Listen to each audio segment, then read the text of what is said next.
और ये था हेलो ट्रेडर्स प्लस इन्वेस्टर्स। सो मॉर्निंग में हम लोगों ने एक वीडियो डाला था कि एक ही ट्रेड लिया था, ठीक है। सिंपल सी बात है, हम लोगों ने एनालिसिस बता दिया था कि उस ट्रेड का पीछे की साइकोलॉजी क्या थी। नहीं देखा है अभी तक, देख लेना। सो पहला ट्रेड मॉर्निंग में हम लोग को जो फास्ट मूव मिल गया 110 से 120 पॉइंट का, वो फास्ट मूव एक्सपायरी में बहुत इंपॉर्टेंट होता है क्योंकि प्रीमियम है ना।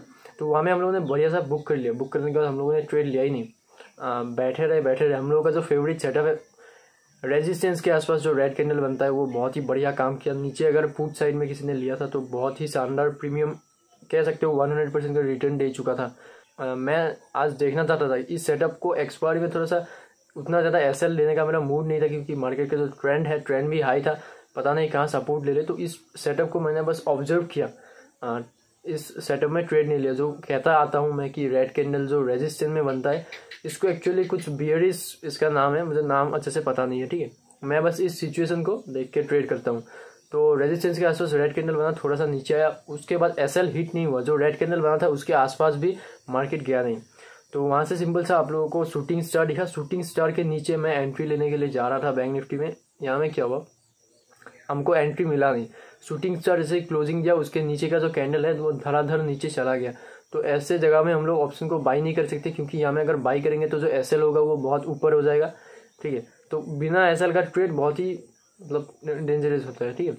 तो यहाँ में हम लोगों को वो ट्रेड मिला नहीं, बहुत ही फास्ट मूव नीचे चला गया शूटिंग स्टार के बाद। तो चलो जाने दो, हम लोग यहाँ में थोड़ा सा रेगुलेट हुआ, ठीक है। इस रेगुलेट की वजह से हम लोगों ने एक रॉन्ग ट्रेड यहाँ में एग्जीक्यूट किया। उसके कुछ टाइम बाद फिर से हम लोग देख रहे हैं ये ऐसे बना के नीचे की ओर ब्रेकआउट देने की कोशिश कर रहा है, हमको ऐसा लगा।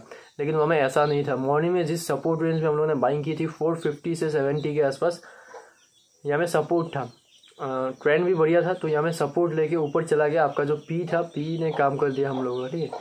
तो यहाँ में हम लोगों की एनालिसिस थोड़ी सी भटकी। यही चीज़ होता है, साइकोलॉजी बहुत ज़्यादा इंपॉर्टेंट है। चार्ट रीडिंग आप लोगों को टाइम टू टाइम आ जाएगी, लेकिन साइकोलॉजी वाली चीज़ है कि रेगुलेट नहीं होना चाहिए किसी चीज़ के लिए।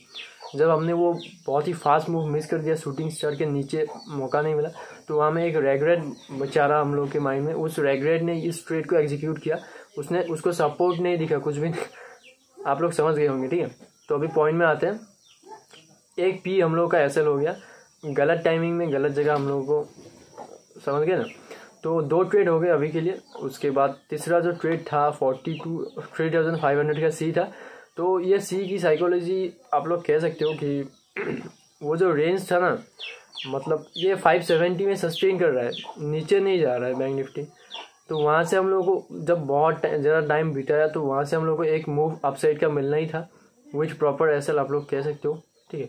तो छोटी सी क्वांटिटी से हम लोगों ने यहाँ में, क्योंकि पीछे हम लोगों का ग्रीन में बहुत सारा पीएनएल है, तो उसके ऊपर हम लोग यहाँ में अच्छे से ट्रेड लिया। तो यहाँ में जो लास्ट 43,500 पी था, यहाँ में हमको पता था कि रेजिस्टेंस कहाँ में है। अर्लियर अगर पहले देखोगे तो इसने जो हाई लगाया था 43,750 का लगाया था, मतलब जो रेजिस्टेंस एरिया है वो उसी के आसपास होगा। तो हम लोगों ने सीधा बुक कर लिया बैंक निफ्टी में, 43,670 में बुक किया। उसके बाद वो 670 टच ही नहीं किया, मतलब हमने हाई में बुक किया।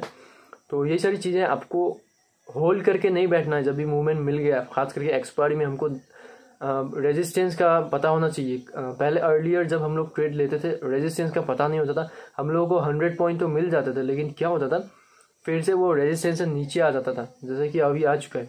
तो वहाँ में प्रीमियम तो गया खत्म।